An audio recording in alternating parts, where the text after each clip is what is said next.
5 to 30% of people are injured in the lab due to misunderstood safety rules.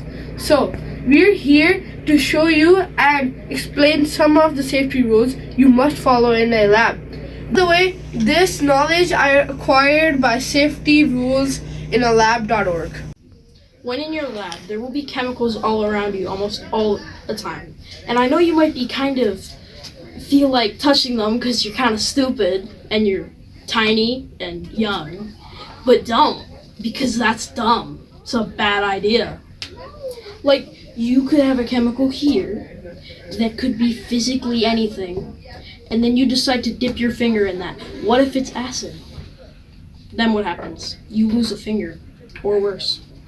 When you're in the lab, be careful where you put something because it might get switched to chemical. Like, imagine this is your drink or whatever, and this is the same thing that looks like a chemical, and you just leave and you leave, and you and someone, a scientist, sees it and they're like, oh, they both are the same, and they put it right here, and you come back, oh, which was my drink, and you're gonna take the wrong thing and you're gonna drink it, and your life can be in danger. You're gonna be sick for 2 to 3 weeks. Protection, gloves, eyeglasses, or any type of clothes that can save your body is very important. So, first thing you want to make sure is that we have our glasses on and gloves on. At the moment I don't have my gloves, but you're supposed to wear gloves all the time.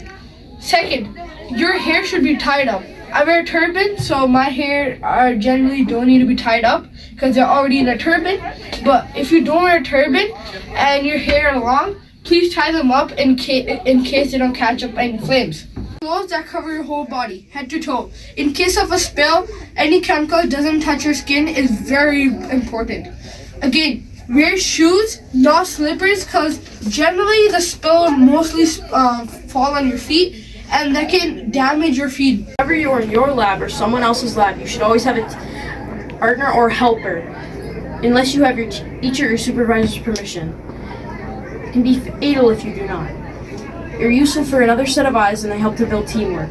This is a bad one. When people use hot glue gun sticks, they force the glue stick inside this, and then the glue stick goes too much inside, and the hot glue gun can't process it. And the teacher, then you tell the teacher, and they get mad at you. Please just tell them. If you don't tell them, they get more mad.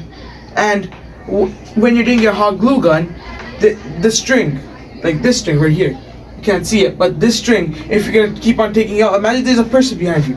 But, oh, I'm sorry, bro, that's my bad. You always have to say that because you're always doing that. Just don't do that. And whenever you get burned, just don't take a bandage. If you take a bandage, it'll get worse. Just put it in cold water for 5 to 10 minutes. Thank you. When using your things, make sure you put them back, because if they're on the edge, somebody can knock them off like, and it can hit somebody in the foot. But I'm not going to do that because of safety.